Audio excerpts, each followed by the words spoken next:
Sejam todos então bem-vindos à nossa primeira aula de escatologia. Hoje, nessa matéria tão interessante, nós iremos abordar alguns temas.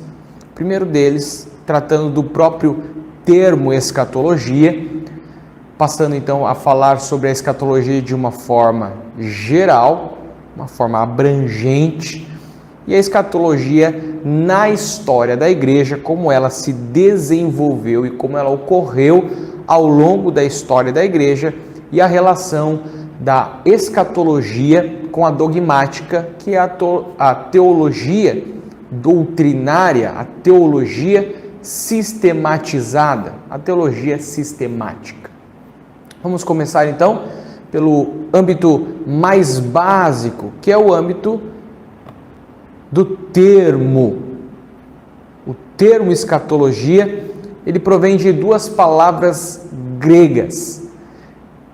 Eschatos, que significa último, e logos, que significa palavra e, por implicação, estudo. Portanto, esta é a doutrina, o estudo que fala das últimas coisas, da nossa perspectiva, obviamente bíblica, religiosa, se assim podemos dizer, dos acontecimentos do futuro.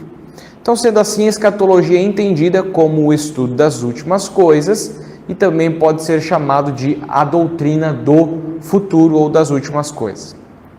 Portanto, a escatologia é a doutrina bíblica que trata dos últimos eventos, os últimos acontecimentos, aquilo que a igreja pensa, conforme o que a Bíblia nos revela acerca dos acontecimentos futuros, é a isso que se detém a escatologia, a compreender essa realidade.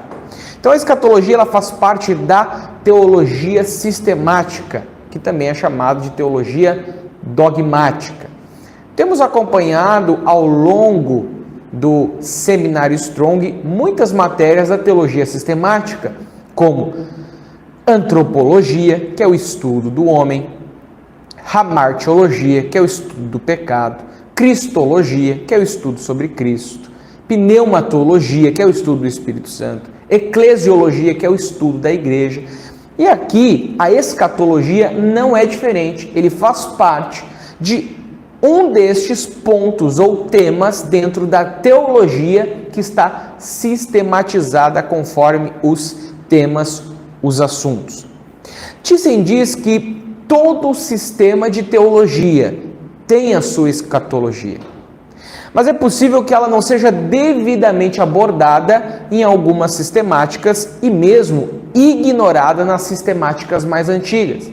Então, ainda que a escatologia de fato faça parte da teologia sistemática, porque ela fala dos eventos finais, a verdade que, como veremos ao longo da aula, é que por muito tempo não se deu a devida ênfase à teologia, à escatologia, né, como teologia sistemática, como um ponto a ser estudado, abordado e aprendido, e, portanto, em muitas teologias sistemáticas mais antigas, isso ou não era tratado ou era pouco tratado, tendo em vista aquilo que nós temos hoje, que já é bem mais, é um assunto bem mais abordado dentro das teologias sistemáticas.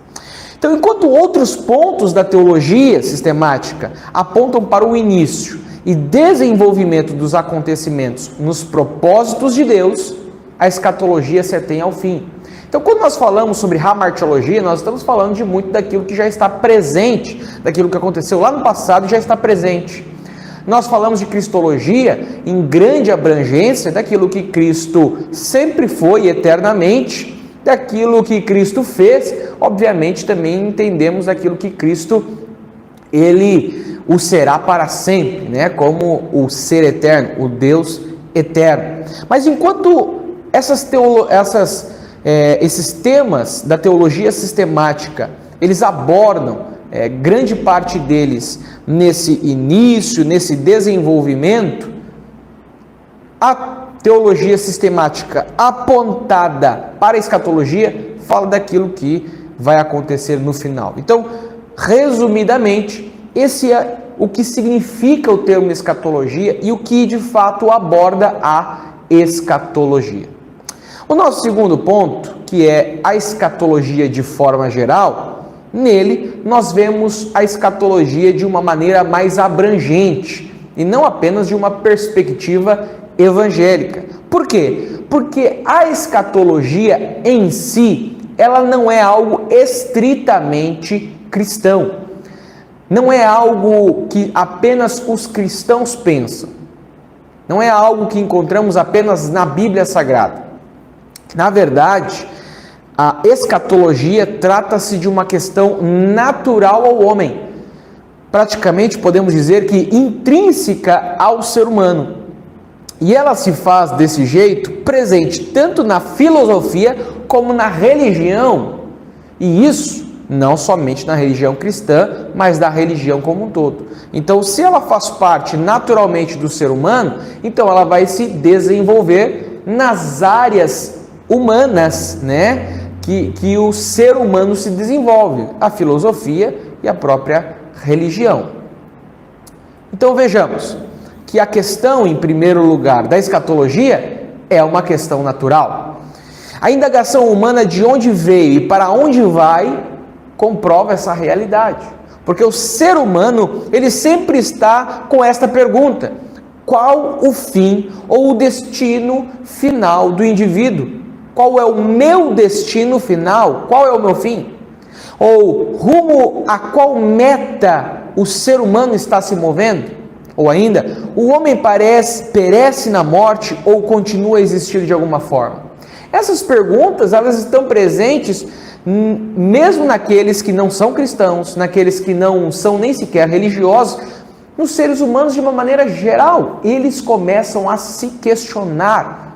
E por isso que também está presente nos outros âmbitos, né? Porque ele está presente, em primeiro lugar, em uma questão muito natural, muito intrínseca ao próprio ser humano, que está sempre se questionando.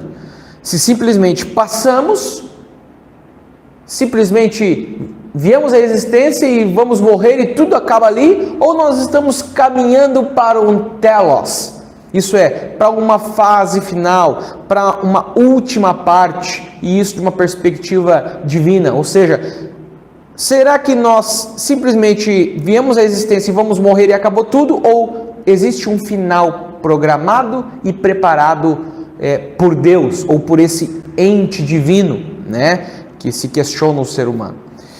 Então, esses questionamentos, por parecerem intrínsecos ao ser humano, nós então entendemos que essa é uma questão tanto quanto natural. É importante nós observarmos que só os que creem em um começo proposital, eles crerão também em uma escatologia, em uma escatologia propositada. Isto é, somente aqueles que tiverem o entendimento de que o ser humano foi criado com propósito, então que eles vão consequentemente pensar em um final também programado, pensado, idealizado por alguém, por um ser, por um Deus. Então, em primeiro lugar, nós percebemos que a escatologia é de fato uma questão natural. Consequentemente, ela é também uma questão da filosofia, ela alcança a filosofia e a filosofia se ocupa também com estas indagações, né? Ocupar um lugar importante nas especulações dos filósofos. Muitas pessoas, então, a partir desses questionamentos, geraram o quê? A filosofia, que é essa busca pelo conhecimento, pela razão, essa busca pelo entendimento. Então, se é uma questão natural ao ser humano, essas perguntas, essas indagações, então, consequentemente, isso também vai aflorar na filosofia. Por exemplo, Platão, ele ensinava a imortalidade da alma, isto é, a sua existência continuada após a morte. Ou seja, isso trata de algo que é em relação ao nosso futuro, em relação àquilo que ocorre depois da nossa morte. Então, para Platão, para essa ideia platônica, existe uma vida após a nossa morte material, após o nosso corpo desfalecer, morrer. E isso é uma forma de pensar escatológica, porque fala em relação ao final do homem, né? Ou menos esse final escatológico.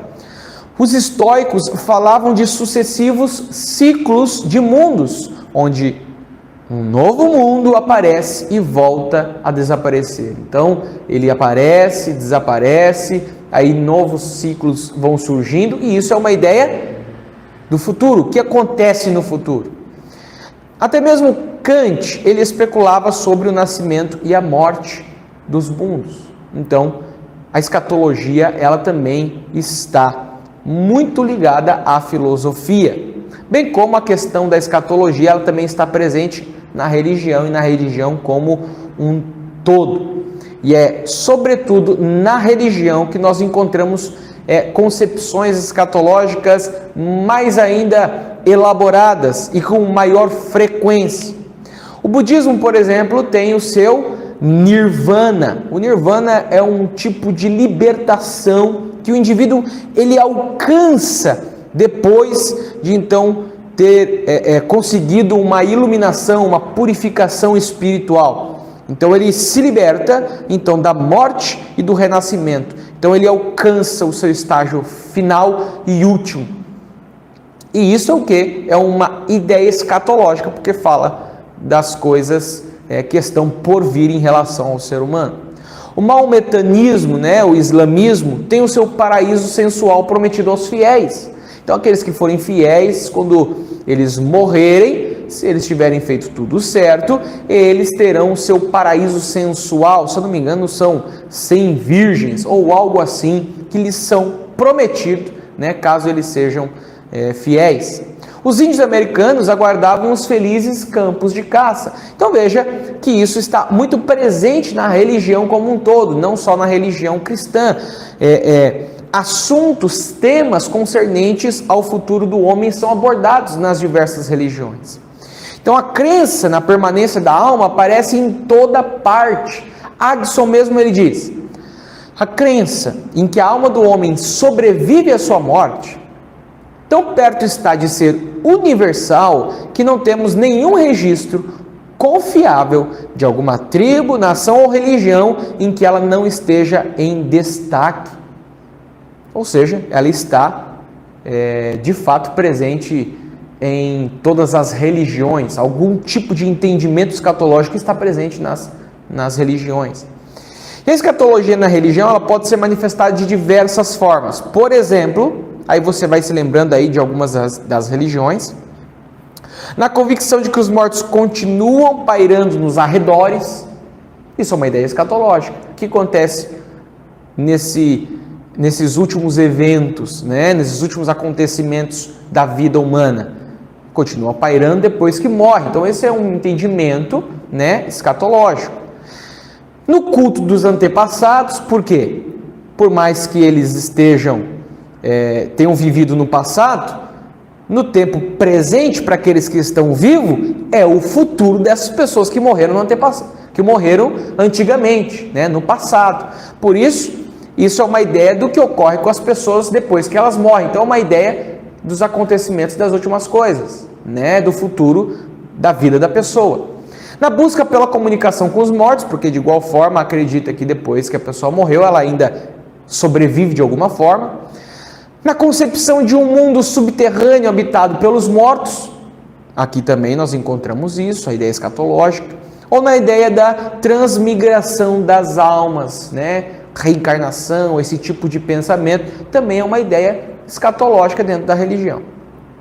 Eu coloquei no slide para vocês um link para que vocês possam acessar e possam ver uma ideia escatológica, um pensamento furado, aliás, escatológico, que é de Chico Xavier, do Espiritismo, né? E ali ele fala, faz algumas profecias, etc e tal. Nós vemos, claro, que elas não se cumpriram da forma como ele havia dito, mas é um tipo de compreensão escatológica. Se você tiver interesse depois de avaliar e ver, você perceberá ali um exemplo claro e nítido de uma compreensão escatológica dentro de uma outra religião que não a religião cristã, né, evangélica.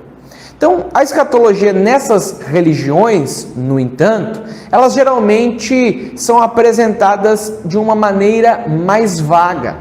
Então, os pontos escatológicos dentro dessas outras religiões são pouco abordados. Às vezes se diz o que acontecerá, mas não explica muita coisa e não diz também muito do que acontecerá.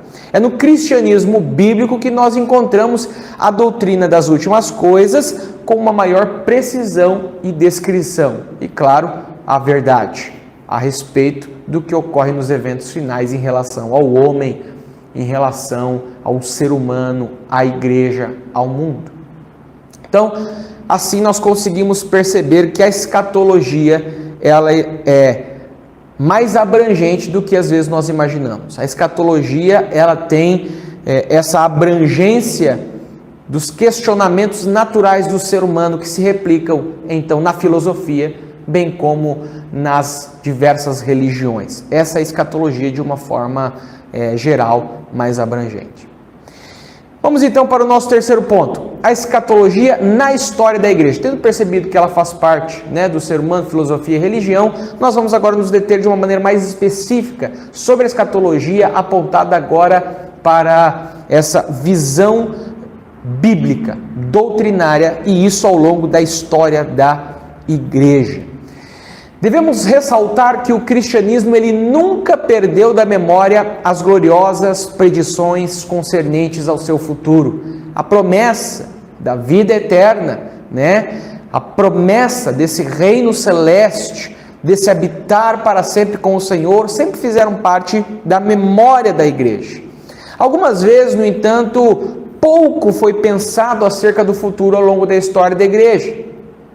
Aconteceu que também ao longo dessa história, ora nós como igreja pensávamos mais em um elemento particular, ora em outro elemento dentro da escatologia, porque nós veremos que a escatologia é muito abrangente. Ela é o estudo das últimas coisas concernentes a tudo, ao ser humano, ao pecado, a Cristo, ao mundo, à criação. Então, ela fala dessas últimas coisas de uma forma muito abrangente. E dentro dessa realidade, em alguns momentos da história da igreja, se falou mais de um ponto específico da escatologia, deixando outros, deixando de tratar outros da maneira como deveria. Então, chegou também a ficar, de certa forma, obscurecida e incerta, pouco tratada, mas sem que ela tenha sido de alguma forma extinguida, porque ela faz parte da pregação do Evangelho como um todo. Mas jamais houve um momento da história em que a escatologia fosse o centro do pensamento cristão. Talvez nas últimas décadas tenhamos chegado ao período mais próximo disso. Por quê? Porque nas últimas décadas nós temos visto que a busca pela compreensão escatológica dos eventos finais ganhou uma proporção muito maior. Se voltássemos séculos antes na história da igreja, perceberíamos que a ênfase escatológica foi muitas vezes então pouco tratada e às vezes até quase que deixada de lado em comparação ao tanto que se tem falado hoje. Então, outros pontos da dogmática tiveram muito desenvolvimento. Em contrapartida, a maior parte do tempo a escatologia não, porque isso é uma consequência do fato de que se ao longo da história pouco foi tratado, pouco foi ensinado, pouco foi estudado, pouco então também se desenvolveria essa doutrina. Agora, outras doutrinas, como hamartiologia, antropologia, cristologia, elas foram muito desenvolvidas e temos um vasto material e conhecimento acerca dessas doutrinas. Já a escatologia é algo mais recente, que tem se desenvolvido de uma maneira mais extensa, de uma maneira mais dedicada. Então, é isso que nós perceberemos de uma maneira sucinta ao longo da história da igreja. Falando da era apostólica, ao início do século V, nós podemos dizer que eles tinham uma consciência básica de que a morte física não é a morte eterna, ou seja, se eu morrer aqui, o que acontece? Eu não morro definitivamente, porque as almas dos mortos continuam vivendo e Cristo virá outra vez. Além disso, haverá uma bendita ressurreição e seguido por um julgamento geral, no qual a condenação eterna será pronunciada contra os ímpios, mas os fiéis serão recompensados com as glórias eternas do céu. Basicamente, veja, essas eram as compreensões que se seguiu ao longo da era apostólica até o quinto século. São coisas muito básicas, pouco elaboradas, mas que fizeram parte então dessa concepção escatológica da igreja. Então, ainda não tinha sido elaborado dogmaticamente, sistematicamente, e portanto ainda não se entendia claramente a sua inter-relação com as outras matérias, os outros temas, as outras doutrinas. Parecia que a escatologia estava no caminho certo para se tornar uma elaboração da doutrina cristã, pois nos 2 primeiros séculos o quiliasma era proeminente. Então, o que é o quiliasma? O quiliasma são os 1000 anos. Então, isso parecia que, por fazer parte da ideia dos primeiros cristãos, parecia que isso iria se desenvolver, então, em uma teologia mais elaborada, uma escatologia mais elaborada. Até porque, então, grande parte dos cristãos eram constituídos por judeus, os quais acreditavam na restauração terrena do rei Davi nestes 1000 anos. Mas o que aconteceu foi que a escatologia acabou não se desenvolvendo mais do que essa ideia. Então, esse foi um pensamento, chegou a haver esse pensamento de que no futuro, então, haveria esses 1000 anos e que neles o povo de Israel seria restabelecido, mas apesar de uma aparente, que aparentemente eles iriam desenvolver essa teologia, eles simplesmente pararam por aí. Do início então do século V até a Reforma, que é o ano 1517 aproximadamente, porque a Reforma começou antes, continuou depois, mas foi marcado em 1517 com Lutero, o quiliasma, que são os 1000 anos, foi aos poucos sendo esquecido, especialmente sobre a influência de Orígenes e Agostinho, que defendiam conceitos antiquiliáticos, anti esses 1000 anos, literais, passando a ser o ensino dominante na igreja, sem entretanto que fossem ponderados exaustivamente. Havia uma crença geral na vida após a morte, na volta do Senhor, na ressurreição, no juízo final e no reino da glória, mas pouca reflexão sobre o modo de sua ocorrência. Então, mais uma vez, existem os princípios básicos que norteiam a nossa fé a respeito da ressurreição, juízo, que a gente não morre quando o nosso corpo morre, mas não tinha um grande desenvolvimento. A igreja foi colocada no centro das atenções nesse tempo, então a igreja hierárquica foi identificada como o reino de Deus. E aqui ganhou terreno a ideia de que fora dessa igreja constituída não há salvação. A igreja católica, por exemplo, dizia: se você não faz parte desta denominação, você está perdido, você não tem salvação. Por quê? Porque esta igreja, a igreja católica, segundo o entendimento deles, é o próprio reino de Deus. A igreja hierarquizada ali, da forma como ela foi estabelecida, ela é a manifestação do reino de Deus. Então você só faz parte do reino de Deus se você faz parte da igreja. E essa ideia de que o reino de Deus já está presente fez com que se deixasse essa ideia da escatologia de lado, no sentido de que o reino de Deus não está para vir ou para manifestar-se de uma forma ainda maior e mais gloriosa. O reino de Deus já está presente na igreja, no caso, naquela época, o entendimento da igreja católica. Então, muita atenção foi dada ao estado intermediário e, particularmente, à doutrina do purgatório. Ali se desenvolveu uma doutrina escatológica de que o homem, depois que morria, ia para o purgatório para que ele pudesse ser purificado, então ser salvo, uma distorção óbvia da palavra de Deus. Houve também a mediação da igreja. A mediação da igreja foi trazida para o primeiro plano, então missas, orações pelos mortos e indulgências começaram a fazer parte, e tudo isso está relacionado também com uma escatologia, porque o indivíduo ele precisa participar das missas. Existem as orações pelos mortos, porque eles podem ser recebidos por Deus, nossas orações podem influenciar de alguma forma, juntamente com as indulgências, para que depois da sua morte ele possa ser purificado, possa ser salvo, então, esse tipo de coisa. Então, veja que a concepção escatológica se desenvolveu mais em relação a esse período intermediário, pelas distorções que a Igreja Católica acabou implementando.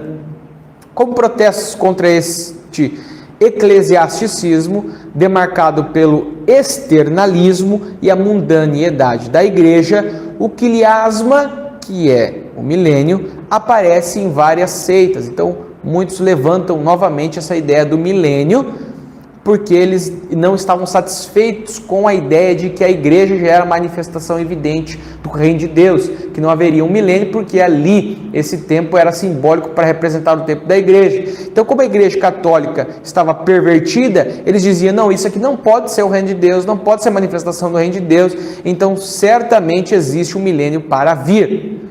Então, muitas seitas e muitos outros se levantaram com essa ideia. Da Reforma, então, até os dias atuais, nós podemos dizer que a Reforma centralizou-se em torno da ideia da aplicação e apropriação da salvação e desenvolveu, então, a escatologia segundo este ponto de vista, porque o grande ponto da Reforma foi como o homem poderia ser salvo, né? O homem é salvo somente por Cristo, pela fé, e isto é graça. Então, esta ideia central na Reforma não está diretamente ligada a um estudo escatológico, ainda que também contenha. Por exemplo, pelo fato deles valorizarem a questão da salvação, por causa das distorções da Igreja Católica na época, eles então acabaram tratando da escatologia desse viés soteriológico da salvação, ou seja, observando o homem e falando então da sua salvação final, que é a sua glorificação. Então, dessa forma, eles até que desenvolveram a escatologia nesse sentido, mas da perspectiva da salvação, e não estudaram propriamente a escatologia em si, com todos os seus temas, que são muito abrangentes, como nós veremos. Na Reforma, se adotou o que a igreja primitiva ensinava, rejeitando o quiliasma anabatista, rejeitaram diversos dogmas da Igreja Católica, como o purgatório. Então, dentro dessa ideia escatológica, eles rejeitaram essa questão intermediária do purgatório, das indulgências, né, da oração pelos mortos. Eles rejeitaram isso, rejeitaram, na sua grande parte, a questão da ideia do milênio, que tinha muitas seitas que estavam ensinando isso naquela época, e abordaram a partir de um tema mais soteriológico, né? No pietismo, que é um movimento de homens piedosos, né, que o quiliasma, a questão do milênio futuro, reaparece. Já no racionalismo do século XVIII, conservou-se apenas uma ideia de imortalidade incolor. Então, na verdade, era uma mera sobrevivência da alma após a morte, o que logo se tornou obsoleto. Mas, pastor, o que você quer dizer com isso? No racionalismo, o que houve foi na ideia deles, uma desmistificação da fé. Então, para eles, tudo aquilo que era espiritual, milagroso, para eles foi tido como simplesmente mítico, era apenas um mito.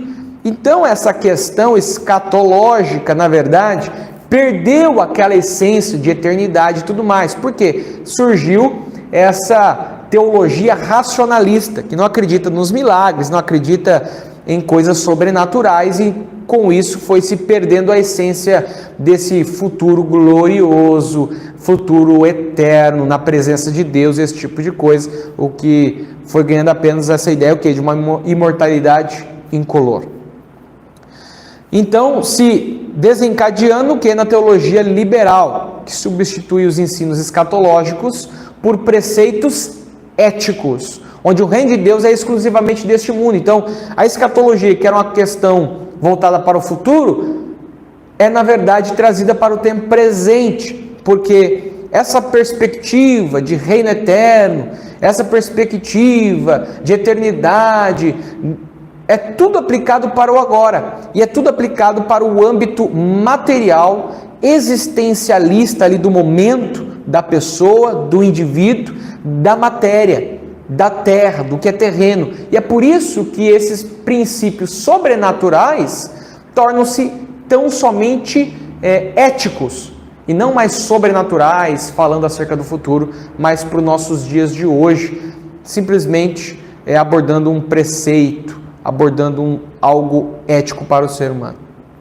Até que, nesses nossos últimos anos, últimas décadas, os debates e estudos escatológicos têm se percebido um exponencial crescimento e desenvolvimento, o que não vimos anteriormente, de maneira que tem surgido muitos livros de teologia sistemática abordando vastamente o assunto. Você pode pegar os livros de teologia que são feitos nas últimas décadas e você perceberá que ali tem a matéria de escatologia de uma maneira até que abrangente. Mas se você pegar livros doutrinários de muito antigamente, você vai descobrir que eles pouco tratavam de escatologia. Então o que nós vemos é que isso cresceu de uma maneira exponencial nos nossos tempos. Então essa grande questão, tudo isso que nós temos visto hoje acerca do estudo das últimas coisas,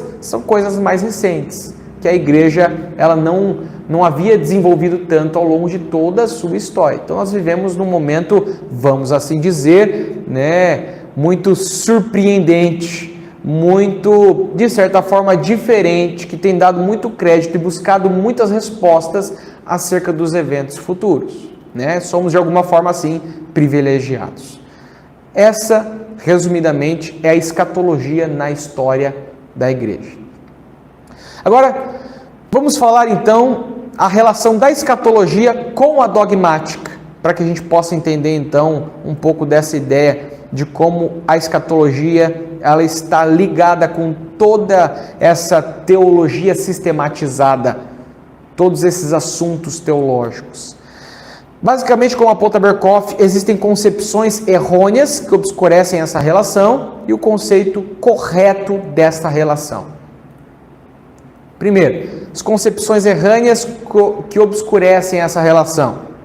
No século XIX, um teólogo alemão chamado Clifford se queixou do fato de que até então não havia aparecido um compreensivo e adequado tratado da escatologia de maneira completa. Ainda chamou atenção para o fato de que muitas vezes a escatologia não aparece como uma das principais divisões e uniforme em relação às outras, mas apenas como um apêndice fragmentário, tratado com negligência, sendo que muitas das suas questões são discutidas noutras partes. Então isso nos mostra que até pouco tempo atrás a escatologia era um dos pontos menos desenvolvidos, como já falamos aqui. Com muita frequência teve seu espaço subordinado a outros assuntos, como na própria reforma, a soteriologia ganhou uma supremacia, da busca pelo conhecimento, onde então na soteriologia ganhava o espaço na glorificação. Então a escatologia até que era tratada, mas era tratada dentro da soteriologia. Ela não ganhava um espaço dela onde ela poderia se desenvolver. O resultado foi que algumas partes da escatologia receberam a devida ênfase, ao passo que outras partes foram pouco tratadas. O erro geral na relação da escatologia está na ideia de que a escatologia não seja propriamente uma teologia, mas ou antropológico ou cosmológico.